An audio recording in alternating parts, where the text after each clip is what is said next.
Hello student, my name is Chetan Singh Rajput और आप सभी का स्वागत है केम बायोकेम कोचिंग क्लासेस में।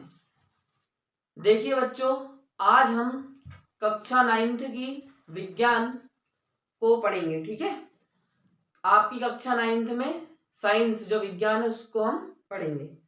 तो विज्ञान पढ़ने से पहले बच्चों आपको विज्ञान के बारे में पता होना चाहिए कि विज्ञान है क्या। उसके बाद हम आपको बताएंगे कि विज्ञान का जो पहला चैप्टर है उसमें क्या है। देखिए बच्चों, लेक्चर देखने से पहले मैं आपको पहले ही बता दूं, जो आपका कक्षा 9th का जो फर्स्ट चैप्टर है, ठीक है, उसको हम संपूर्ण तरीके से पढ़ेंगे। ठीक है, संपूर्ण तरीके का मतलब ये कि पहले तो पूरा अपन चैप्टर को पढ़ लेंगे। पढ़ने के बाद फिर कुछ एमसीक्यूज रहते हैं इंपॉर्टेंट, जो कि आपको याद होना चाहिए। कुछ डेफिनेशंस रहती है जो कि आपको याद होना चाहिए, आगे आपको काम आएगी। और ऐसे ही बहुत सारी चीजें रहती हैं। और लास्ट में मैं आपको क्वेश्चन आंसर जो है प्रोवाइड करवा दूंगा या मैं नोट्स दे दूंगा, तो आप उनको याद कर लेना। ठीक है, जितने भी आपकी एनसीईआरटी के बुक के जितने भी पीछे के क्वेश्चन हैं या चैप्टर के अंदर कुछ क्वेश्चन दिए हैं, वो उन सबको हम डिस्कस करेंगे। तो चलिए स्टार्ट करते हैं। पहले हम पढ़ने जा रहे हैं विज्ञान। क्या पढ़ रहे हैं हम? विज्ञान। तो विज्ञान पढ़ने से पहले हमें विज्ञान की डेफिनेशन या परिभाषा याद होना चाहिए।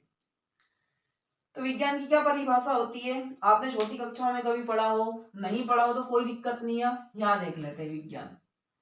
तो विज्ञान की क्या परिभाषा होती है? प्रकृति के क्रमबद्ध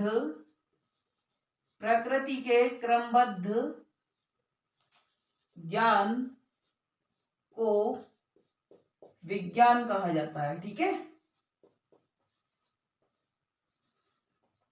प्रकृति के क्रमबद्ध ज्ञान को विज्ञान कहा जाता है। ठीक है, प्रकृति के क्रमबद्ध ज्ञान को विज्ञान कहा जाता है। इस डेफिनेशन को हम आइए समझ लेते हैं। देखिए बच्चों, यहाँ पे पहले जो चीज है वो है क्रमबद्ध। क्रमबद्ध का मतलब ये होता है, जैसे कि आप अभी क्लास 9th में आ गए हो। ठीक है, तो 9th में आप क्या सीधे आ गए हो? क्या नहीं आए हो?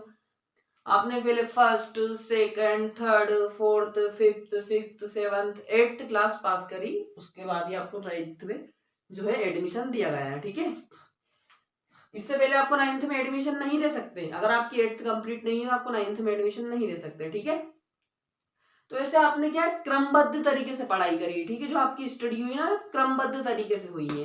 कोई किसी बच्चे ने ऐसा तो नहीं करा कि वो 6th के बाद सीधा 9th में आ गया हो।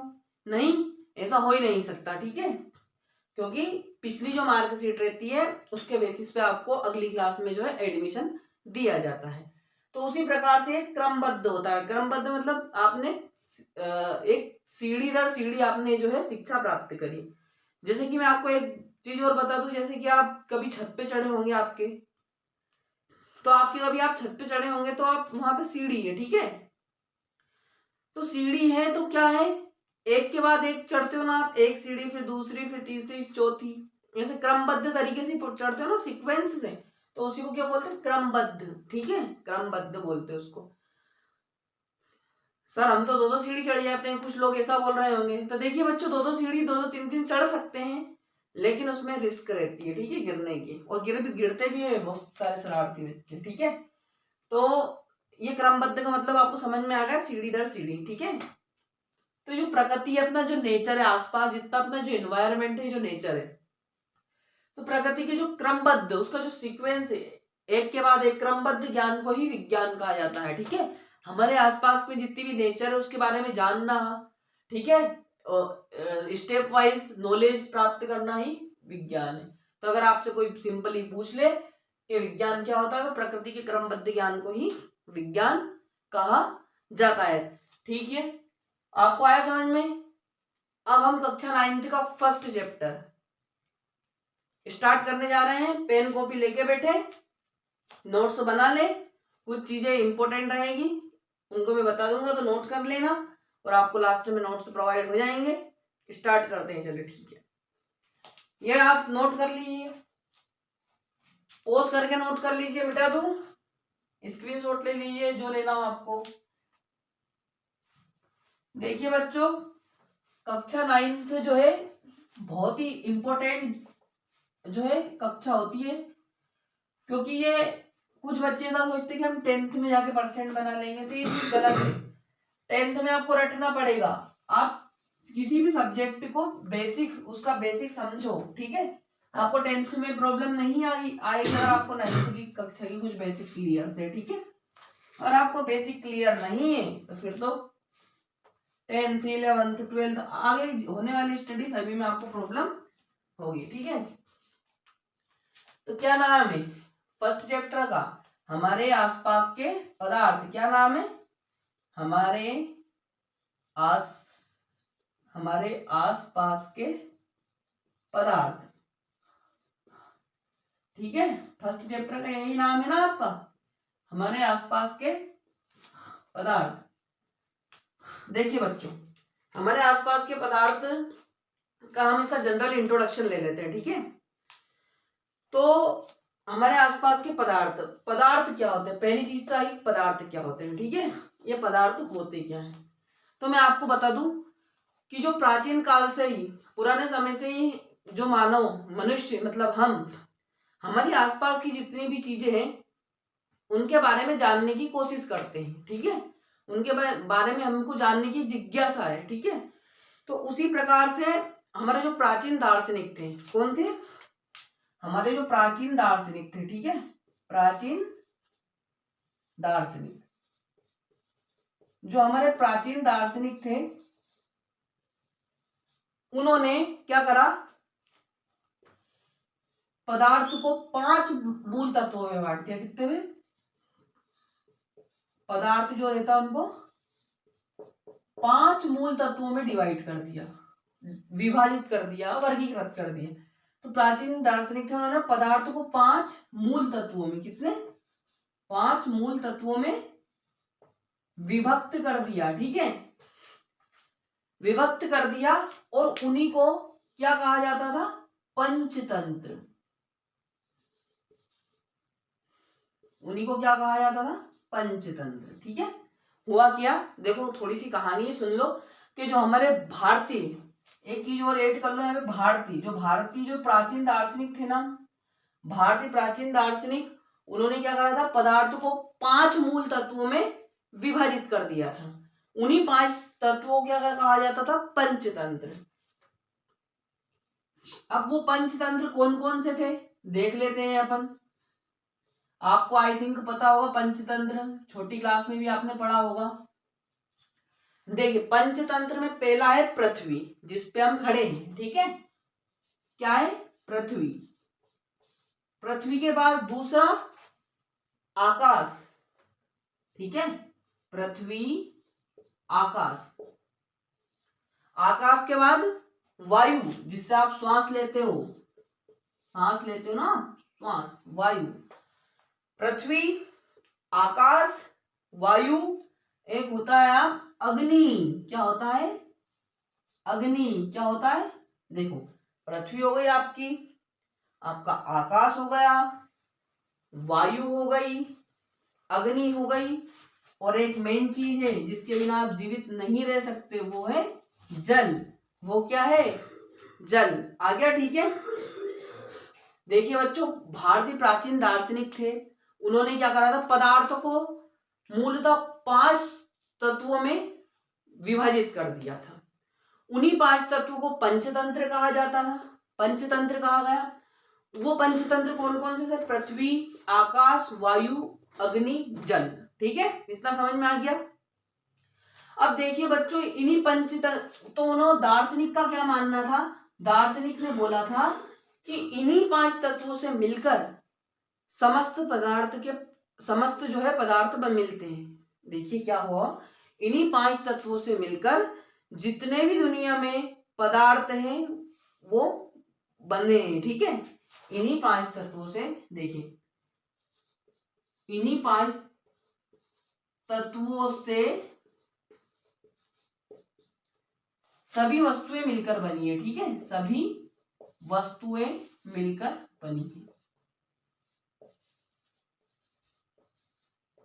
ठीक है। इन्हीं 5 तत्वों से सभी वस्तुएं मिलकर बनी है। आ गया आपको समझ में? इन्हीं तत्वों से सभी वस्तुएं मिलके बनी है। किसने बोला था? हमारे जो भारतीय प्राचीन दार्शनिक थे ना, उन्होंने बोला था। एक बार मैं आपको और अच्छे से रिवाइज कर देता हूँ।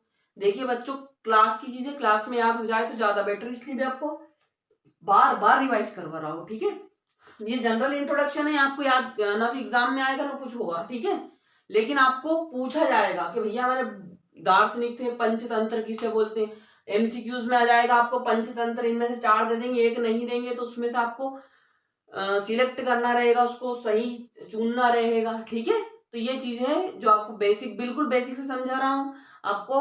और देखो, एक सफल व्यक्ति का, इंसान रहता है सफल व्यक्ति, उसका दिन भी 24 घंटे का ही होता है, और एक असफल व्यक्ति का भी 24 घंटे का ही रहता है दिन। ठीक है, उसको भी 24 घंटे मिलते हैं, और एक सफल व्यक्ति रहता है उसको भी 24 घंटे ही मिलते हैं।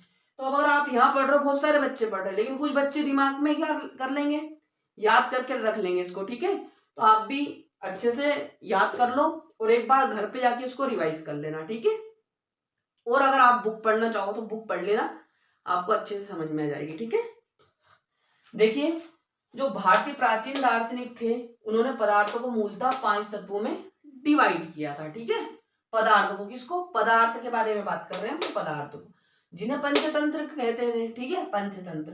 तो वो पंचतंत्र कौन कौन से? देखिए, पृथ्वी, ठीक है, आकाश, आप जो जल पीते हो जल, उसके बाद अग्नि, और उसके बाद वायु। आ गया आपको समझ में? ठीक है, तो इन्हीं 5 तत्वों से सभी वस्तुएं मिलके बनी होती है। उनका कहना था कि इन्हीं 5 तत्वों से सभी वस्तुएं मिलके बनी होती है। जो यूनानी थे, यूनानी दार्शनिक भी थे। अब यूनान एक देश है, तो ये यूनान के जो दार्शनिक थे ना, उन्होंने भी इसी तरह से इसका वर्गीकरण किया था। ठीक है, यूनानी दार्शनिक ने भी, ठीक है, यूनानी जो दार्शनिक थे उन्होंने भी इसका वर्गीकरण ऐसे ही किया था। आपको अच्छे से समझ में आ चुका होगा। ठीक है, देखिए अगर आपको ये नोट करना है तो नोट कर लीजिए, पोस्ट करना तो पोस्ट कर लीजिए, अच्छे से आपको समझ में आ चुका होगा। ठीक है, कर दूं रफ? कर दूं? नोट कर लो, पोस्ट कर लो। ठीक है, चलो घर जाके एक बार रिवाइज कर लेना, अच्छे से याद हो जाएगा आपको। ठीक है, एक बार रिवाइज करवाऊं क्या? चलो देख लो एक बार।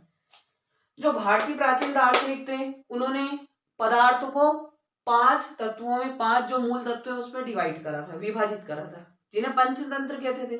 पंचतंत्र कौन कौन से थे? पृथ्वी, आकाश, अग्नि, जल, वायु। ठीक है, आ गया। उसके बाद क्या हुआ था? इनका मानना था कि जितनी भी दुनिया में वस्तुएं, वो सभी इन्हीं 5 तत्वों से मिलके बनी होती है। ठीक है, इन्हीं 5 तत्वों से मिलके बनी होती। जो यूनान एक देश है, यूनान की जो दार्शनिक थे, उनका भी यही मानना था, उन्होंने भी इसी तरह से इसका जो है वर्गीकरण किया था। ठीक है, चलो मैं इसको रफ कर देता हूं और आगे बढ़ते हैं। मैं आपको बार बार बोल रहा हूं, कक्षा 9 आपकी बहुत ही महत्वपूर्ण होती है। अगर आप आगे किसी भी कॉम्पिटिटिव एग्जाम के लिए अगर तैयारी करोगे, जैसे आईआईटी, जेई, नीट, उसमें आपके बेसिक्स क्लियर होना बहुत जरूरी है, और आपको अभी से अच्छे से लग के पढ़ाई करनी है। ठीक है, ये आपका भविष्य डिसाइड करेगी अगर आप अच्छे से पढ़ोगे तो। आईआईटी, जेई, नीट बहुत अच्छी जो है एग्जाम से, इनको आप क्लियर करना। आप बेसिक से अच्छे से पढ़ो, डाउट्स हो तो कुछ कमेंट में बताओ। देखिए यहाँ अपना इतना समझ में आ गया। अब बच्चों यहाँ पे एक चीज और है कि अभी जो हमारे आसपास की जितनी भी चीजें हैं, आप देखते हो हमारे आसपास की जितनी भी चीजें, उन सभी का क्या है? आकार, उनकी आकृति, उनका आकार और आकृति अलग अलग है। जैसे कि ये मार्कर है तो इसका आकार आकृति अलग है, बोट की ऐसी आकृति है। जितनी भी चीजें हो आपके पास, पंखा, लाइट, आपके पास कोई सा बैनर जो भी हो, सबकी आकार और आकृति अलग अलग है। ठीक है, तो इनकी आकार और आकृति अलग अलग है। ठीक है, जैसे कि आप खाना खाते हो, ठीक है, खाना खाते होंगे आप, फिर पानी भी पीते होंगे आप। ठीक है, खाना खाते हो, पानी पीते हो, जैसे कि बादल, उसके बाद तारे, तारे है ना, तारे के बाद रेत का एक कण, जल की एक बूंद, ये सभी आपने देखा होगा। ठीक है, तो ये तो हमारे जो प्राचीन दार्शनिक थे उन्होंने डेफिनेशन दी थी, ये जो जितनी अविदा पर हमने पढ़ी। लेकिन जो अभी जो आप डिसाइड कैसे करोगे कि ये पदार्थ हैं, तो पदार्थ के लिए एक डेफिनेशन है। पदार्थ, पदार्थ पदार्थ की क्या डेफिनेशन है? ऐसी वस्तु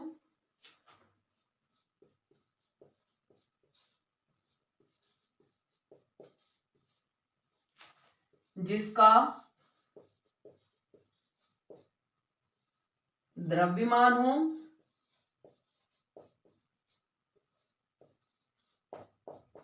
तथा वहां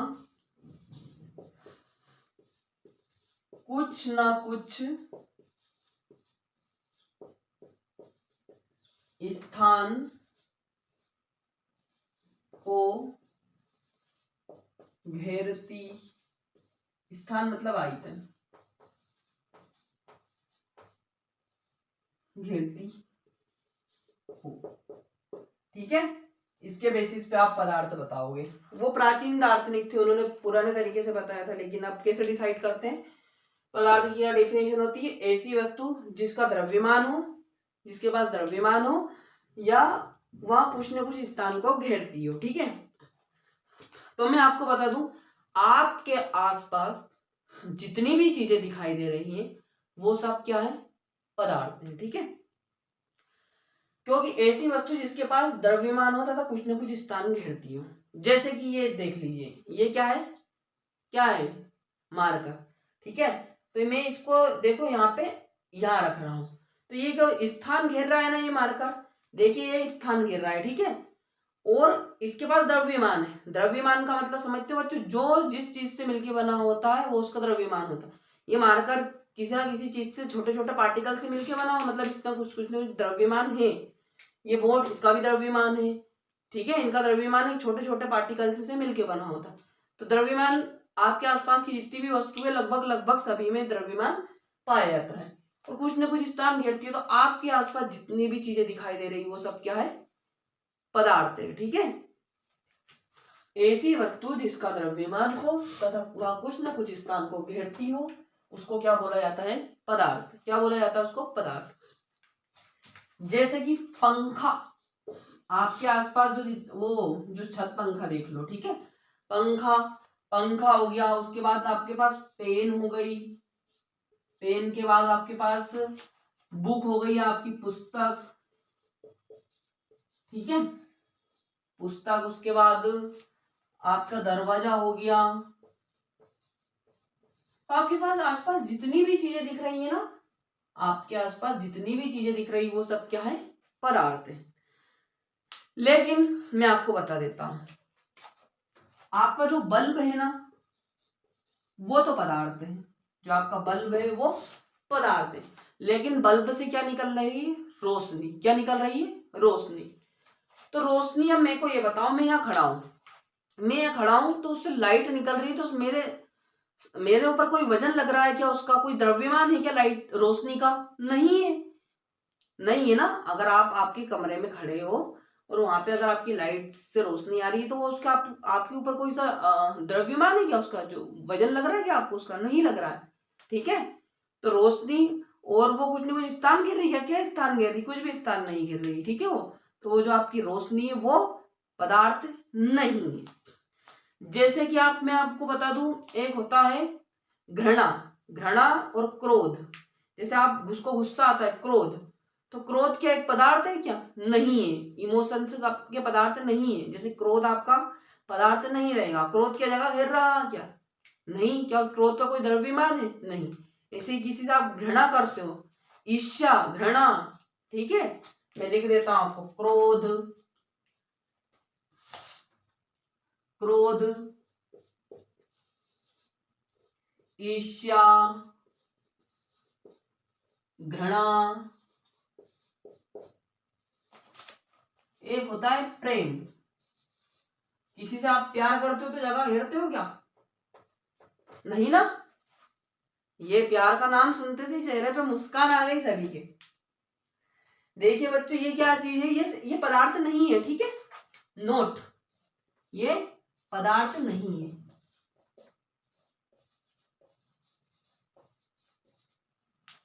अच्छे से आपको समझ में आ गया, ये पदार्थ नहीं है।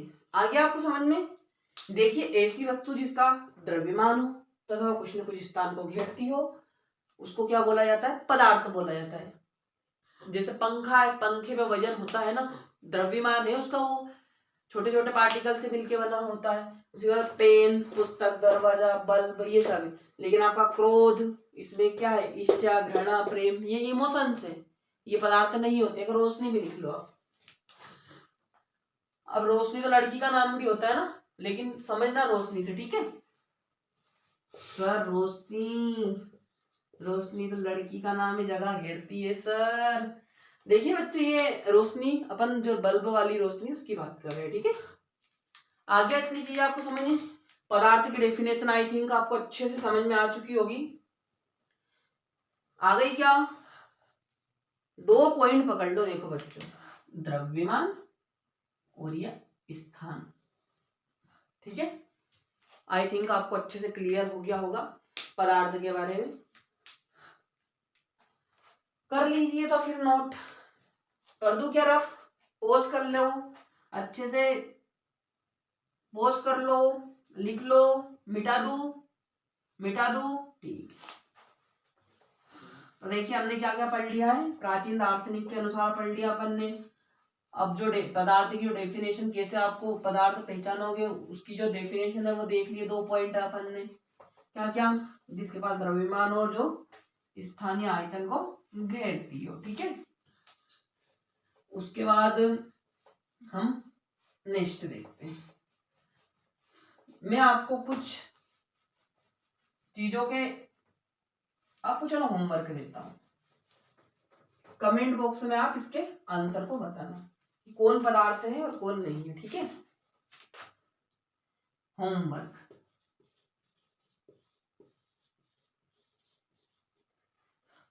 गृह कार्य। पहला बता, कुर्सी,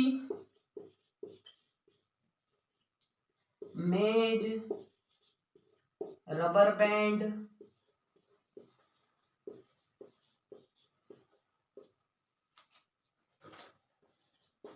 ईमानदार, ईमानदारी, बेईमानी,